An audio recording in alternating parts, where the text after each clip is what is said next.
여러분 혹시 기억하시나요? 불과 10년 전만 해도 우리나라 게임들이 전 세계를 평정하던 그때를 말이에요. 리니지, 메이플스토리, 라그나로크 같은 게임들이 글로벌 시장에서 엄청난 인기를 끌었고 우리는 당당히 세계 게임 시장 점유율 4위를 차지했었죠. 연간 수출액만 해도 10조 원이 넘었습니다. 그런데 지금은 어떤가요? 상황이 완전히 역전되어 버렸습니다. 주요 게임사 7곳의 시가총액이 1년 사이에 무려 4조 원이나 증발했어요. 11조 원이던 시총이 27조 원으로 곤두박질 친 겁니다. 더 충격적인 건 이게 단순히 숫자의 문제가 아니라는 거예요. 한국 게임에 대한 신뢰 자체가 무너지고 있다는 시장의 경고인 셈이죠. 도대체 무슨 일이 있었던 걸까요? 왜 한때 세계를 주름잡던 우리 게임 산업이 이 지경까지 오게 된 걸까요? 그 이유를 하나씩 파헤쳐 보겠습니다. 먼저 시대적 배경부터 살펴볼게요. 90년대와 2000년대 초반 우리나라 게임 산업은 정말 폭발적으로 성장했습니다. 처음에는 창세기전 시리즈 같은 패키지 게임으로 시작했어요. 당시만 해도 이런 게임들이 꽤 괜찮은 평가를 받으며 잘 팔렸죠. 하지만 90년대 후반부터 당시 사람들 사이에서는 게임을 왜 돈 주고 사? 그냥 복사하면 되지 라는 인식이 팽배했습니다. 음악도 마찬가지였죠. 불법 다운로드가 너무나 당연하게 여겨지던 시대였으니까요. 이런 환경에서 패키지 게임을 만들어봤자 제대로 된 수익을 낼 수가 없었어요. 그래서 게임 개발사들이 선택한 것이 온라인 게임. 이건 마치 중국에서 위조 지폐가 너무 많아 현금을 신뢰할 수 없으니 온라인 결제가 발달한 것과 비슷한 맥락이에요. 환경이 그렇게 만든 거죠. 그렇게 해서 우리나라는 온라인 게임 시장에서 독보적인 위치를 차지하게 됩니다. 리니지, 바람의 나라 같은 게임들이 그 선두주자였죠. 하지만 여기서부터 문제가 시작됩니다. 온라인 게임은 기본적으로 무료로 플레이할 수 있게 만들었어요. 그럼 게임사는 어떻게 수익을 내야 할까요? 처음에는 월 정액제를 도입했습니다. 월드 오브 워크래프트나 라그나로크처럼 매달 일정 금액만 내면 게임을 즐길 수 있는 방식이었죠. 그런데 시간이 지나면서 이것만으로는 부족해졌습니다. 게임 내 인플레이션도 발생하고 더 많은 수익을 내야 했으니까요. 그래서 등장한 게 바로 확률형 뽑기 시스템, 일명 가챠 모델입니다. 리니지가 이 분야에서 특히 유명하죠. 처음에는 정말 게임을 즐기는 사람들이 많았어요. 그런데 리니지 유저들이 점점 나이를 먹으면서 상황이 달라졌습니다. 그들이 원한 건 게임 속에서의 영향력이었죠. 시간을 들여서 실력을 키우는 게 아니라 돈으로 빠르게 강해지는 걸 원했습니다. 여기서 중요한 포인트가 있어요. 모든 사람이 게임을 같은 방식으로 즐기는 건 아니라는 거예요. 어떤 사람들은 게임의 재미, 스토리, 플레이하는 과정 자체를 중요하게 생각하지만 다른 사람들은 그저 효율적으로 결과를 얻고 싶어 하죠. 리니지의 게임성은 솔직히 90년대, 2000년대 초반 수준에 머물러 있어요.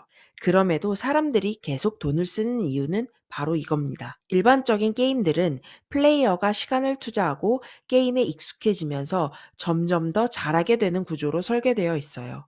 그만큼 시간을 들이면 실력이 늘고 그게 게임의 재미로 이어지죠. 하지만 모바일 게임은 다릅니다. 어느 정도까지는 발전하지만 특정 구간에서 딱 정체기를 만들어 놔요. 그 구간에서 돈을 쓰면 효율이 확 올라가는 거죠. 한번 그 맛을 보면 계속 지르게 됩니다. 처음엔 몇천 원이었다가 몇만 원, 몇십만 원, 심지어 몇백만 원까지 쓰는 사람들이 생겨요. 왜냐하면 돈을 쓰면 확실하게 효과가 나타나니까요. 몸으로 학습해서 잘하게 되는 게임이 아니라 돈으로 빠르게 강해지는 게임을 원하는 사람들이 많기 때문입니다. 인스타그램이나 유튜브 광고에서 이상한 게임들 보신 적 있으시죠? 저게 게임이야? 싶은 것들 말이에요. 근데 의외로 그런 게임들이 순위가 높아요. 왜 그럴까요? 사람들이 그런 게임을 원하기 때문입니다. 생각할 필요 없이 집중하지 않아도 그냥 시간을 때울 수 있는 게임, 마치 쇼츠 영상처럼 가볍게 즐길 수 있는 게임을 원하는 거죠. 어느 정도 경제력이 있는 사람들 입장에서는 월 몇십만 원 정도는 큰 부담이 아니에요. 그런데 문제는 여기서 끝나지 않습니다. 금액이 점점 커지기 시작하면서 심각한 문제가 발생하죠. 특히 확률형 뽑기의 경우 원하는 아이템이 나올 때까지 계속 질러야 하잖아요. 그것보다 더 확실한 방법은 뭘까요? 바로 다른 플레이어한테 사는 겁니다. 이렇게 플레이어 간 거래가 시작되면서 가격이 치솟기 시작했어요. 그러면 게임 회사들도 그에 맞춰 가격을 조정하고 확률도 조정하게 되죠. 이게 너무 심해지자 사행성 논란이 터졌습니다.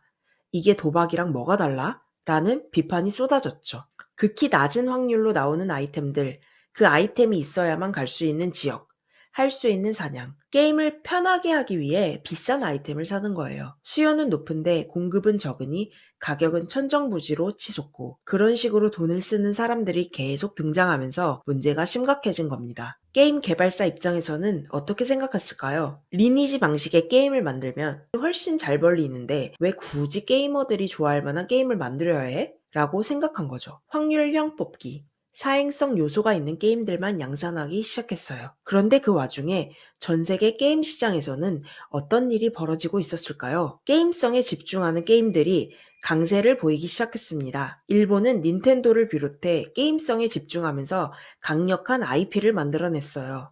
그 IP를 활용해서 2차, 3차 산업까지 확장해 나갔죠. 미국도 마찬가지였습니다. 2000년대까지만 해도 게임 산업이 침체되어 있었는데 지금은 완전히 부활했어요. 굉장히 독특하고 창의적인 게임들이 등장하면서 시장을 주도하고 있죠. GTA 같은 게임은 이제 시장을 뒤흔드는 공룡이 되어버렸어요. 물론 모든 게임사가 GTA 같은 게임을 만들 순 없지만 중요한 건 게이머들이 진짜 좋아할 만한 게임을 만드는데 집중했다는 거예요. 심지어 중국마저도 이 방향으로 가고 있습니다. 원래 중국은 기술력이 부족해서 우리나라 게임을 중국에 퍼블리싱하는 방식으로 시작했어요. 하지만 개발 역량을 점점 키워나갔죠. 초반에는 어디서 본 듯한 게임들을 만들기도 했지만 지금은 개발 역량 자체가 우리나라보다 높다는 평가를 받고 있어요. 게임성에 있어서도 더 높은 평가를 받고 있고요. 그 결과 우리나라 게임 산업은 완전히 갈라파고스화 되어 버렸습니다. 심지어 위쳐 시리즈를 만든 폴란드의 CDPR,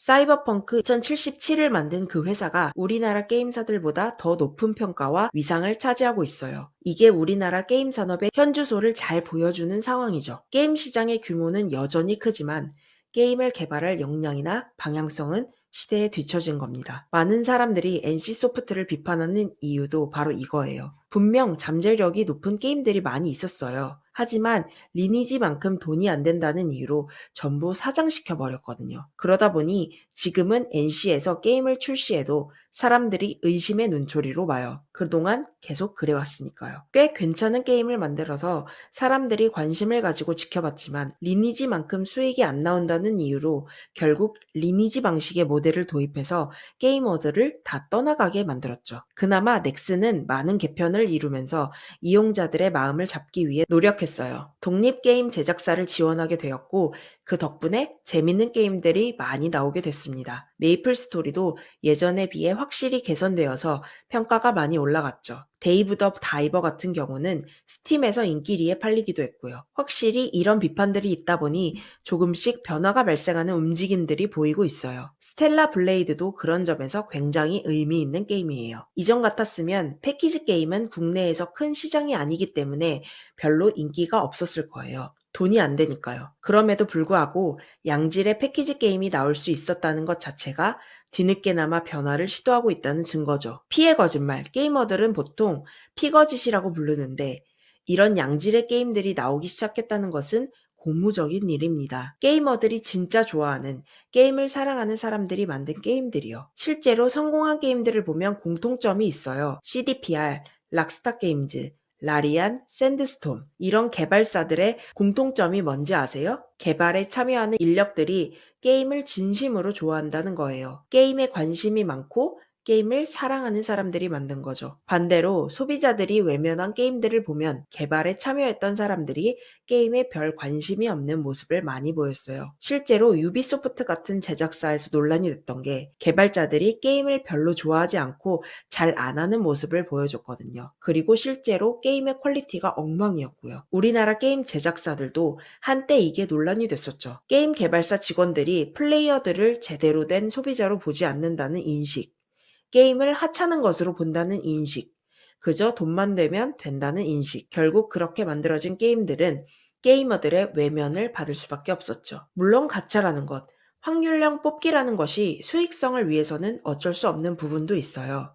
확실히 그게 돈이 잘 되는 것도 사실이고 확률형 가차는 게임뿐만 아니라 여러 곳에서 사용하는 모델이잖아요. 한정판 상품 같은 것들도 비슷한 방식이고요. 그렇기 때문에 이걸 완전히 배제할 순 없어요. 하지만 그럼에도 불구하고 일단 재밌는 게임이어야 한다는 겁니다. 재밌는 게임이어야 사람들이 계속하게 되는 거지 게임의 본질을 외면한 채 돈만 쫓다 보니 결국 게이머들로부터 외면받는 일이 발생한 거죠. 지금 보면 국내에서 성공하고 호평받는 게임들은 대부분 다 마찬가지예요. 게이머들이 하고 싶어하는 게임, 게이머들이 좋아하는 게임, 게임을 사랑하는 사람들이 만든 게임들이 인기를 얻고 주목받고 있어요. 최근 피의 거짓말이나 스텔라 블레이드가 보여주는 성공도 이런 측면이 크죠. 제대로 만든 게임이라는 거예요. 와, 우리나라에서도 이런 게임이 나올 수 있구나 라고 게이머들이 박수를 쳤기 때문에 좋은 반응을 얻고 있는 겁니다. 결국 게임도 똑같아요. 모든 비즈니스는 본질에 충실해야 성공할 수 있어요. 그걸 외면했기 때문에 시장에서 소외되는 갈라파고스적인 현상이 발생한 거죠. 그래서 저는 지금의 이 변화 방향이 굉장히 건전하다고 보고 있고 이 방향대로 계속 흘러갔으면 좋겠어요. 국내 개발사들이 그동안 소홀히 했던 게이머들에게 다시 관심을 가지고 그렇게 할 때 우리나라 게임 개발사들의 위상도 다시 올라오고 게임 산업도 다시 전보다 더 발전하지 않을까 생각합니다. 지금 현재 중국이 급성장하고 있고 미국과 일본이 건재한 상황이에요. 우리도 나름대로 좋은 게임을 만들어야 글로벌 시장에서 경쟁할 수 있습니다. 그런 의미에서 우리나라 게임 시장이 그리고 한 명의 게이머로서 우리나라 게임 산업이 더욱 크게 성장하고 성공할 수 있길 진심으로 바랍니다. 영상이 마음에 드셨다면 구독, 좋아요 눌러주시고 소중한 사람에게 영상을 공유해주세요. 좋은 하루 보내세요.